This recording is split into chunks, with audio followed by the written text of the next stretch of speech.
Welcome back to Historic Financials, the channel where we break down the rise and fall of nations, empires, and economies with brutal honesty and a little uncomfortable truth. Today, we're diving into a story most people living inside it can't see, the slow, silent unraveling of Europe's economic power. So buckle up, because this one hits hard. It's 2035. You've flown over from the US to spend 2 weeks touring Europe. Your day begins with a croissant in Paris. You zip to Rome on a hyper, speed rail for lunch, and end the evening in Berlin with a cold beer. Everything looks perfect, postcard level beautiful. The streets are tidy but strangely subdued. Cafes are busy, yet the faces are overwhelmingly older. And when you try to buy a souvenir, you realize the shop is owned by a foreign investment group, not a local family.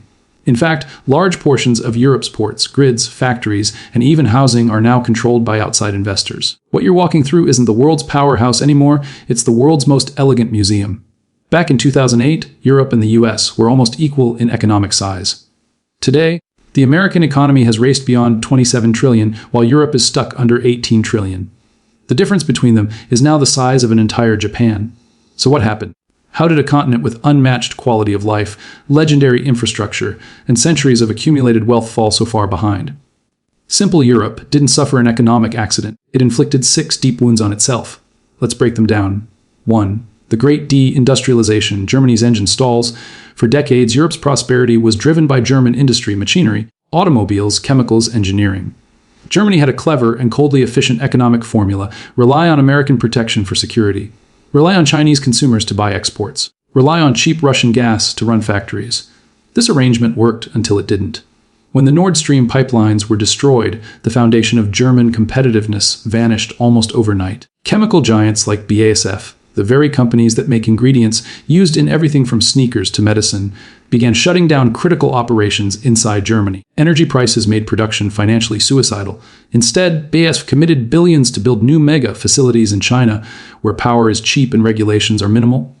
This wasn't a one-off. By late 2024, Germany's industrial output hit lows not seen since the pandemic shutdowns. The manufacturing core of Europe is dimming. And here's the tragic irony. Germany shuttered its last nuclear plants during an energy crisis, only to restart coal plants to keep the lights on. They buried nuclear power to save the environment, then dug up some of the dirtiest coal on Earth to survive. Europe didn't transition away from fossil fuels, it stumbled into energy chaos. Europe built its wealth by producing things.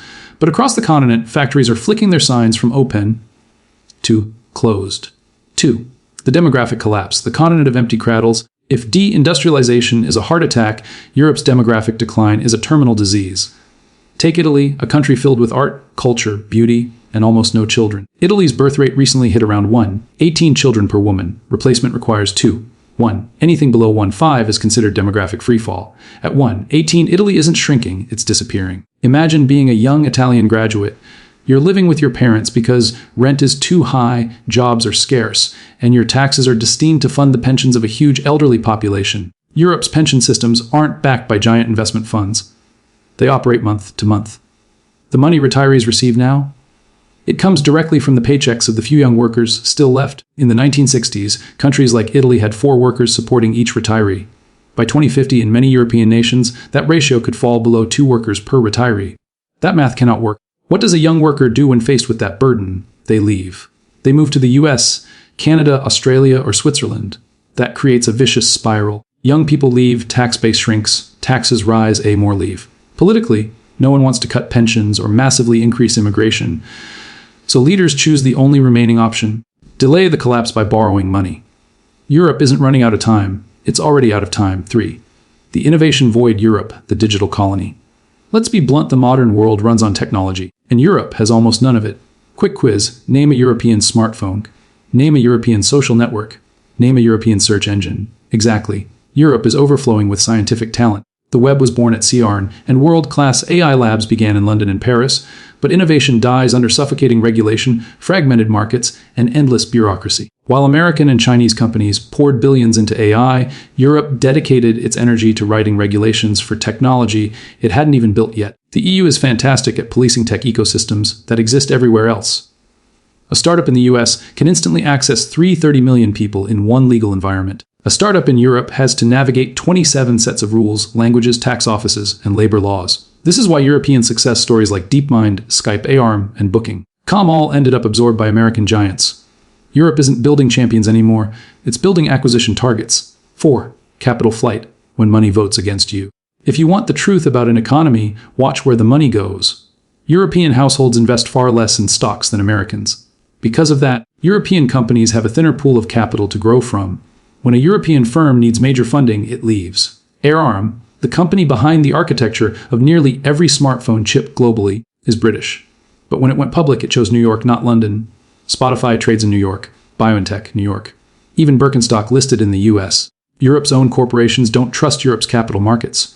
Meanwhile, European investors themselves pour their savings into American funds, fueling U.S. innovation while their domestic markets stagnate. Europe is unintentionally financing the rise of its rival. 5. Energy self-sabotage, when idealism meets reality. Energy is the foundation of modern life. Cheap energy builds thriving nations. Expensive energy breaks them. Europe chose an energy transition built on idealistic assumptions instead of strategic ones. The plan looked like this: shut down nuclear power, ban shale gas drilling, build massive wind and solar farms, depend on Russian gas to fill in the gaps. The last step was the fatal error. After the invasion of Ukraine, gas prices exploded. European manufacturers suddenly faced electricity costs 3 to 4 times higher than their American competitors. You can't run globally competitive industry when your energy bill looks like a luxury car payment. Families struggled too. Energy poverty became a normal phrase in wealthier nations like the UK and Germany. And because Europe's grid relies heavily on intermittent renewables without enough storage, prices swing wildly. 1 hour, electricity is dirt cheap. The next, it's sky high.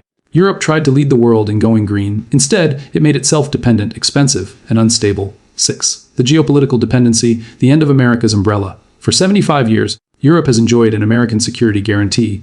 The US handled defense. Europe invested in generous welfare states. But the world has changed. War returned to Europe, and years of underfunding defense left European militaries hollow. Some countries ran out of ammunition in days during training simulations. Bases, vehicles, and logistic systems are decades behind modern standards. Now governments are scrambling to rebuild military capacity, but every euro spent on tanks is a euro not spent on healthcare, pensions, or infrastructure.